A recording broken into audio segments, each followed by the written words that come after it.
What are bishops?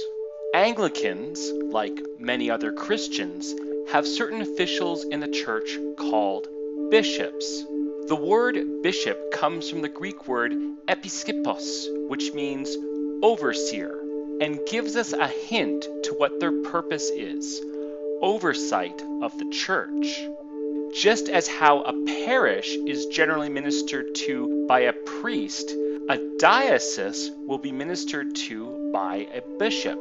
However, bishops are not simply church officials who hold an office, sometimes known as a see or a bishopric. Bishops hold an order of ministry, just like deacons and priests. In fact, there is no higher order than that of bishop.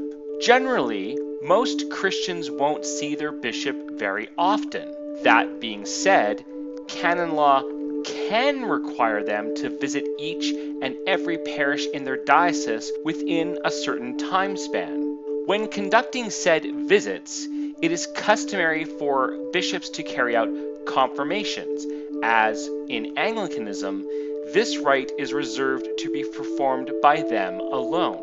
Another rite which is reserved to be performed only by bishops is ordination of new deacons and priests for their respective dioceses.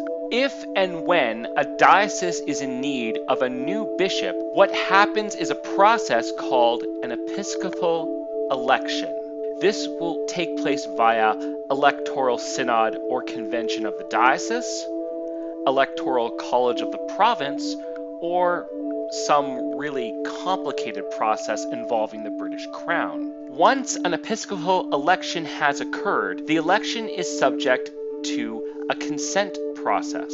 While many just view this process as a rubber stamp, this is not the case. Consent has been withheld because valid concerns arose either with the election itself or that the bishop-elect would not guard the faith, unity, and discipline of the church, something they were charged with doing. That being said, once an election has occurred and it has received consent, 3 or more bishops will come together to ordain the new bishop in what is sometimes called a consecration. Hypothetically, if you were to trace back this lineage of consecrations, you should end up tracing back to Christ's own apostles.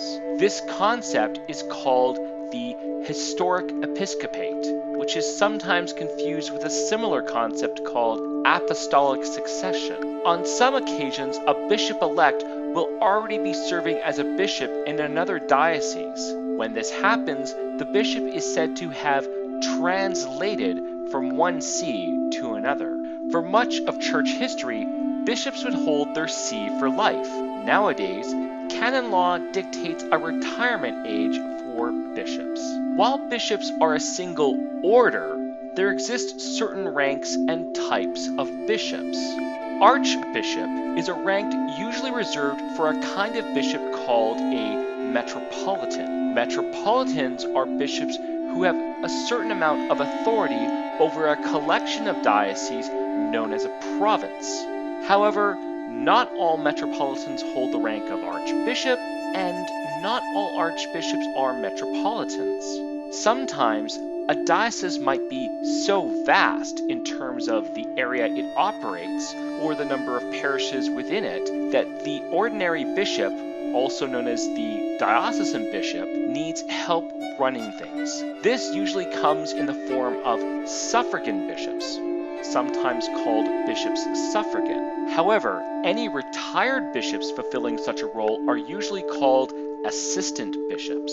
In some cases, a diocese may choose its next diocesan bishop before its old one has left office. Such a bishop is called a coadjutor bishop and will serve the diocese as a suffragan bishop until succeeding the diocesan bishop upon their death, resignation, or retirement. Then you have primates and presiding bishops. These are bishops who have nominal oversight over a member church of the Anglican Communion. Finally, It's important to point out that just as priests and deacons will put the honorific, the Reverend, in front of their name, bishops also have an honorific to put in front of their names as well, the Right Reverend. However, if they are an archbishop, primate, or presiding bishop, they are styled as the Most Reverend.